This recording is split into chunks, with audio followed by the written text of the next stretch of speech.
It was brave, it was honorable. It's something that me, the generations to come, all my daughters, all my granddaughters are going to take pride in. That's the most brave thing any woman has done in the past whole century, yeah. What's the situation like now for women and girls in Afghanistan that you've heard about through your own organisation? So I work with 400 girls. We have a staff of 30 staff members, and apart from that, we have almost 80% is female. One thing I definitely do here is everyone lives in fear. Everyone cannot access the universal women rights or the constitutional women rights that we had 12 months ago. And most importantly, everyone does what they do while hiding. We have teachers who teach, but they disguise themselves as people who teach tailoring courses. We have students who go to those courses but show themselves as they are students who would still learn sewing. So it's different for every other person. There are women who are part of the 100% workforce. The 30% was actually women are now at home. We had women in special forces. Now they are at home. We had women who were teaching all over Afghanistan. They are fleeing the country right now. We had women who were working in healthcare, and they are now refugees with documentation that won't be even accepted. For the Taliban, they say that they intend to get girls back into the classroom above year 6. Do you believe them?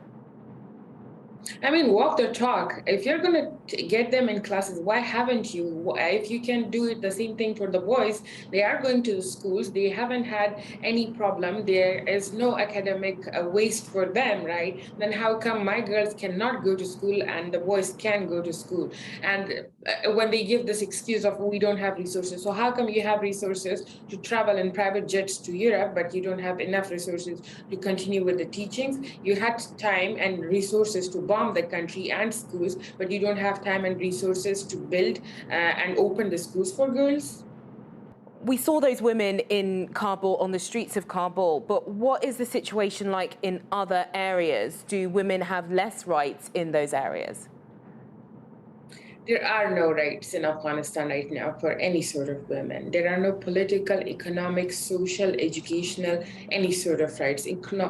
So when you come to talk about rural areas, they don't have access to sanitation because the Taliban won't allow women to travel or walk alone, so they cannot access the water spring that is near their village. Apart from that, women cannot go and ask for real jobs because the Taliban won't allow them to work. So all those women who are the breadwinners of their family, who basically come from the rural areas, don't have access to earning rights right now. Most importantly, right now, the country is not at war, which was the excuse for the past 20 years that, oh, it's not developing because of war. Right now, any woman in Afghanistan doesn't have a right, including those who are refugees, because they're also stateless. So, yeah.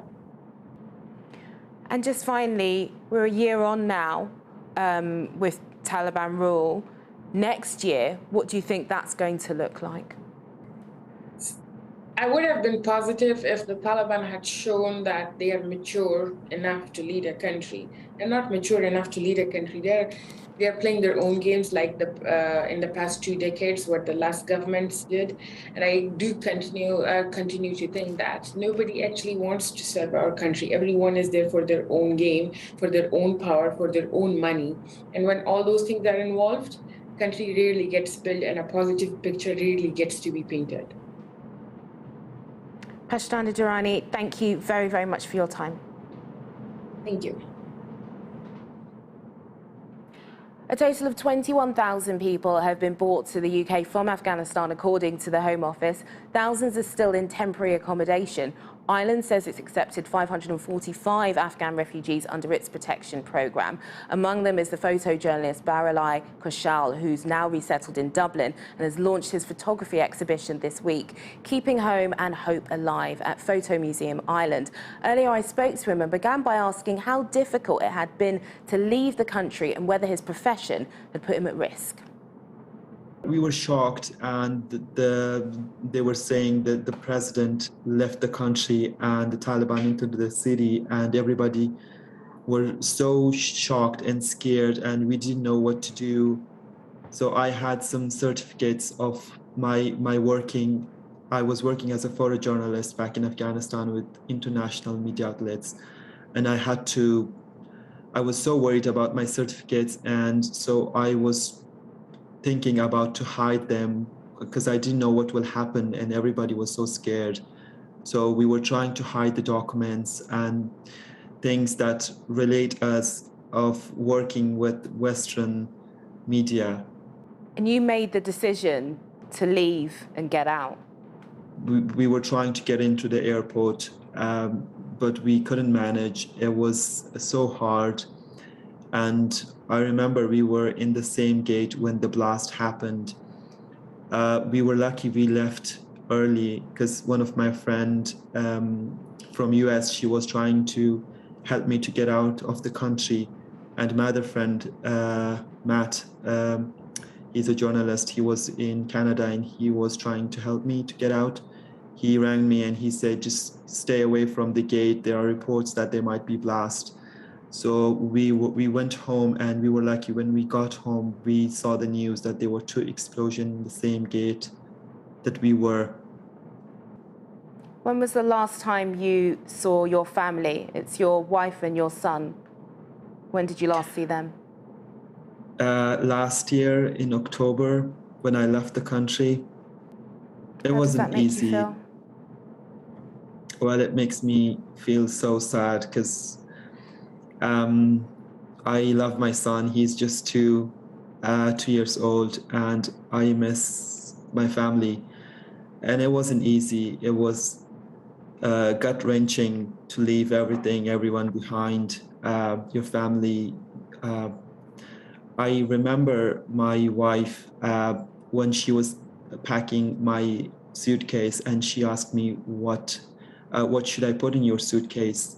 What do you want to take with yourself? And there was tears in her eyes, and I looked at her, and my son Daniel was playing there, and I told her, I wish I could take you and my son with me. And it wasn't easy. It was so hard. It sounds so heartbreaking. When do you think you're going to be reunited with them? When do you think you're going to see them again?